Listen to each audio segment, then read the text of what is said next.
large number of faithful celebrated the solemnity of the Lord's Transfiguration on Mount Tabor, the sacred mountain where Jesus revealed his divinity to his disciples. A group of 28 young American pilgrims visited the Holy Land. This was an opportunity to meet the peoples who lived there, broaden their horizons, and strengthen their faith. Every year, several people arrive in Jerusalem to serve at the holy places guarded by the Franciscan friars, and to rediscover their faith. In her small home workshop, the artist makes silver jewelry that duplicates the shape of olive leaves as an expression of Palestinian identity. We visited the Beit Afram rest home in Terra, where we found real guardian angels serving the marginalized.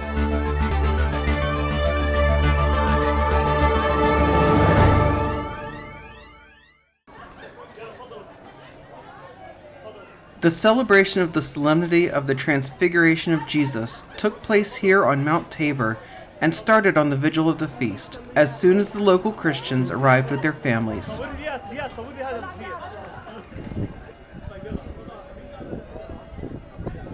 Naim came with his family to celebrate the Transfiguration of Jesus and also the birth of his daughter. He tells us that he was here with his pregnant wife 7 years ago when it was necessary to get her down from the mountain for the delivery of the baby. This, he tells us, is also an opportunity to pray for peace around the world. Seeing so many people camping brings us back to what Peter said to Jesus. "Lord, it is good for us to stay here. If you want me to, I will make here 3 tents, one for you, one for Moses, and one for Elijah." During the night, there was a great coming and going of people. Many pilgrims climbed the holy mountain on foot.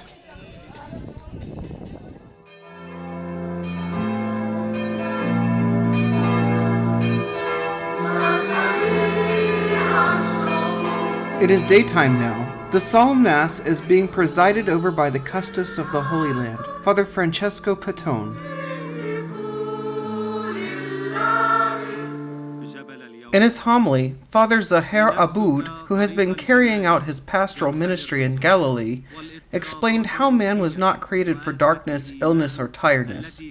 He continued emphasizing our need to walk with God and to open our eyes, to see the beauty of this world.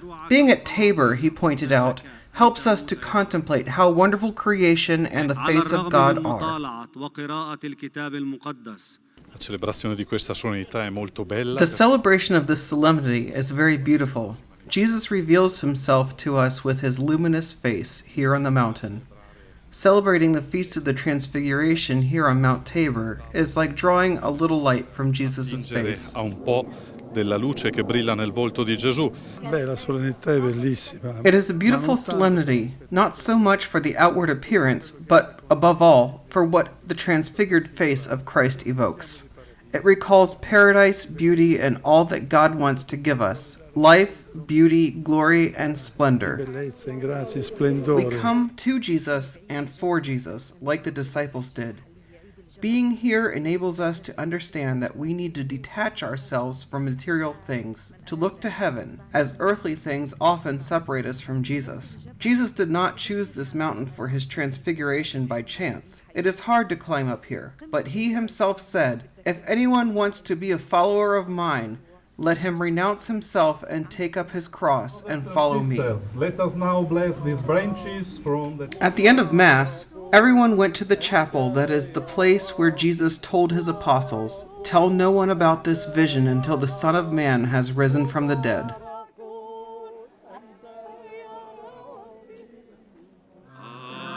Now it is time to leave the mountain, return to reality, transfigured for the love of God.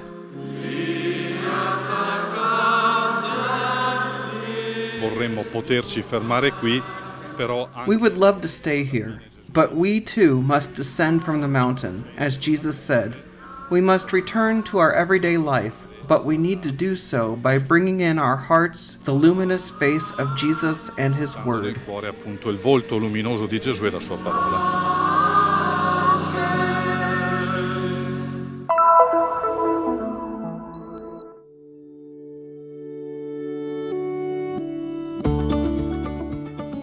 They traveled thousands of miles. They are between the ages of 17 and 19, and they hold U.S. passports. They represent one of the groups of pilgrims that have unceasingly enlivened the streets of the Holy Land. They came here to intimately learn about the reality of the conflict that for years has shaken the Palestinian and Israeli peoples, to examine Bible texts, and to thus rediscover their own roots. The aim of this project is primarily to give them a bit more foundation to their faith, to teach them how to be cultural learners, how to be with people and hear stories and understand history and current events also through the lens of these experiences.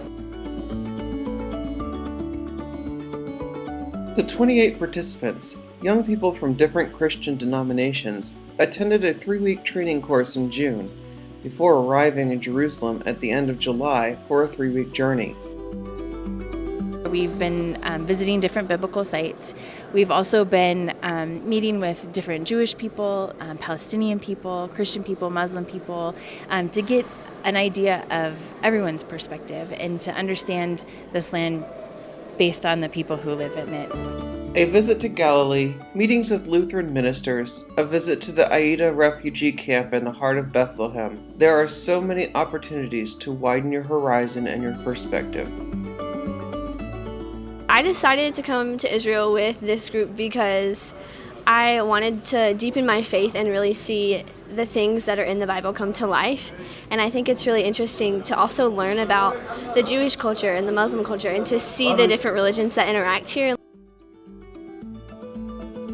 It's just such an incredible place to see all the history here. I mean, just touching things that are 2,000 years old and just seeing where Jesus would have lived and places where, many people have lived, many different time periods. It's been super amazing. It was way more than I expected to find, and in different ways than I expected. And it's been super amazing. There's so much to learn and so much that I thought I knew, but finding out that there's way more to know than I know.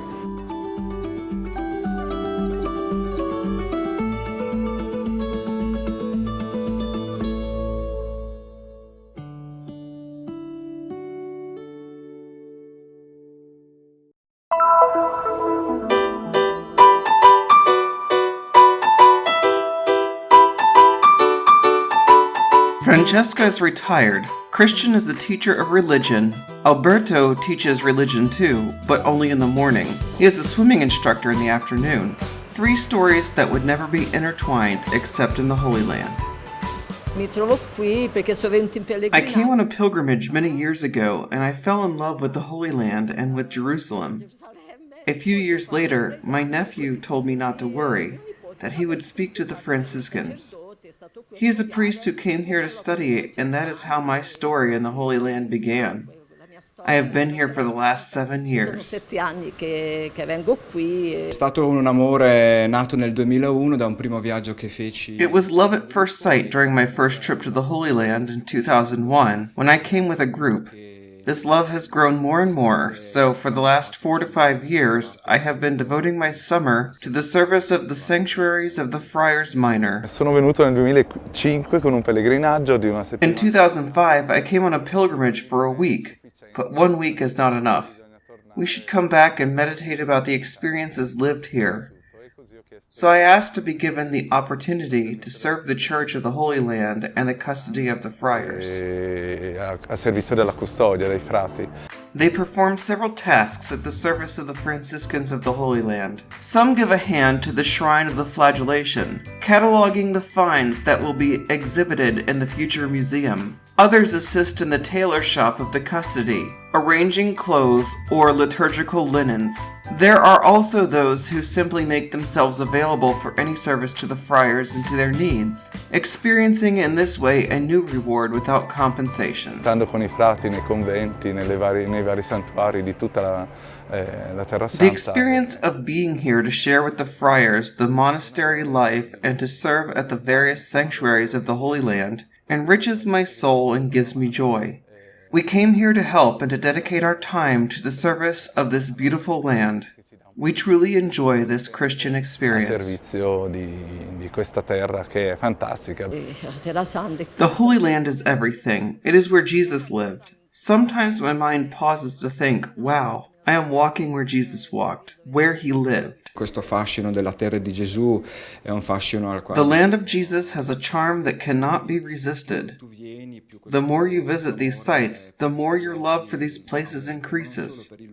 You get to love not just the places, but also the meetings that happen here with people from around the world.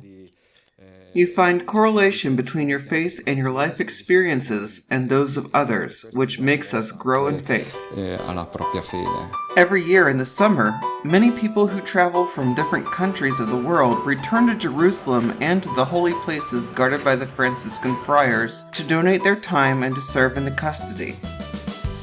Il loro contributo consiste nella loro stessa persona e in quello che è di loro. They are contributing with the donation of themselves and of their talents for the service of others. They are giving what God donated them, and I believe that a spiritual awareness rises from this service.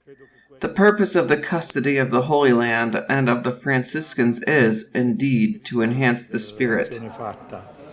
E questo è il nostro scopo come custodi di Terra Santa, come francescani, è quello di valorizzare lo spirito.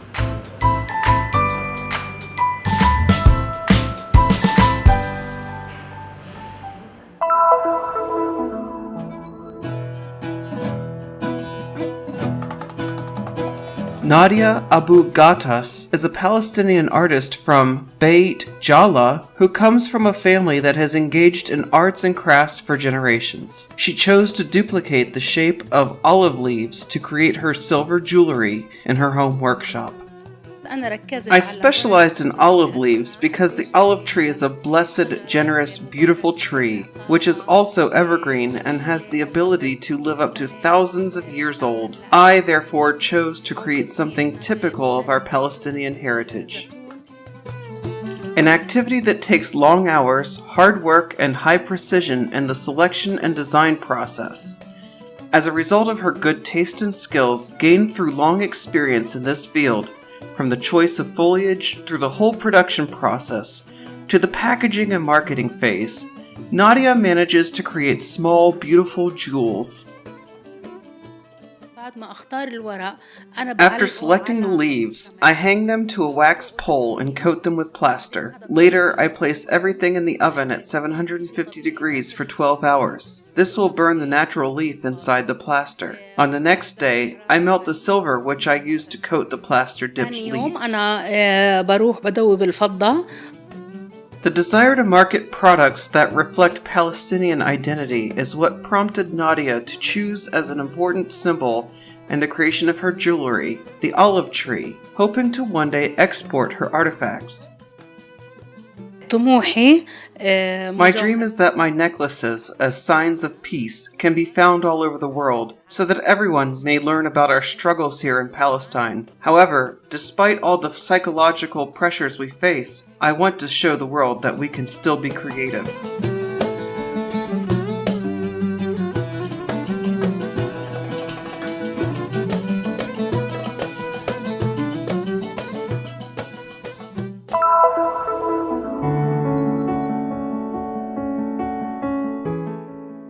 But he left the district for a town called Ephraim, and the country bordering on the desert, and stayed there with his disciples. The city mentioned in the Gospel is currently called Terra. It is located 30 kilometers from Jerusalem and has about 1,500 inhabitants. It is the only fully Christian Palestinian city. Thanks to concrete gestures, Christian charity becomes tangible. Real guardian angels make themselves available to serve those marginalized by society. The Beit Ephraim Rest Home houses 25 elderly people between 75 and 97 years of age. It is owned by the Latin Patriarchate of Jerusalem and attended by the Brazilian missionary community of the Sons of Mary. By the charism of the Sons of Mary, our charism, we welcome human suffering and we give relief to it. We accept all sorts of pain and afflictions, and as a missionary and also as a physiotherapist, I am greatly blessed by the fact that I can give relief to those who need it. Their daily tasks include bathing the elderly and feeding them, besides promoting recreational activities. Loving the elderly is part of our charism. Our founder Erica claims that every time we love and talk about Jesus to those who do not know him, we accomplish our mission. That is why we take this vocation to heart with much love and great joy. Helena, 84, tells us a little about her life here. This place is a blessing from God. Here they take good care of us and respect us. They help us in all our needs. They are kind and take care of our hygiene. We cannot go back home because we are not able to take care of ourselves. She thinks that the compassion and respect of these Brazilian volunteers are beautiful virtues.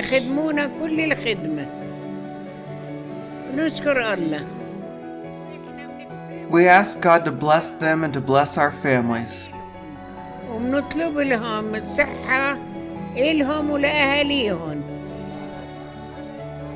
An important mission, also thanks to the help of volunteers. It is a time of service and a fraternity offered to the elderly of the Holy Land in this place that is part of our roots. As Christians, we came here to spend time with them, to help the Brazilian community, and also to share experiences with the Christians of the Holy Land. The Arabic language is certainly not a barrier. Smiles and sincere gestures express more than 1,000 words. Nós estamos aqui para ser auxílio, para ajudar e We are here to help them and to show them that they are the ones giving us comfort, relief, and joy. nós, esse conforto, esse alívio, a alegria.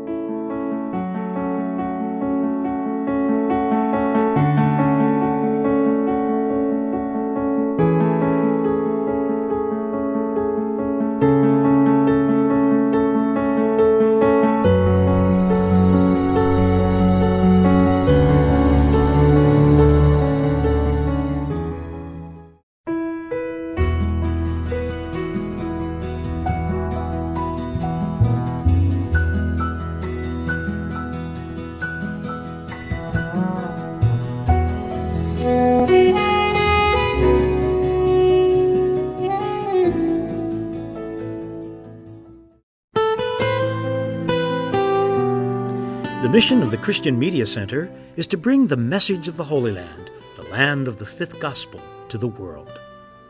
Broadcasts, reports, news, documentaries, the latest happenings in the church and of the daily life of Christians in the Holy Land. You can help us in this mission, raising awareness and spreading the message of the Holy Land. Help us. Visit our website,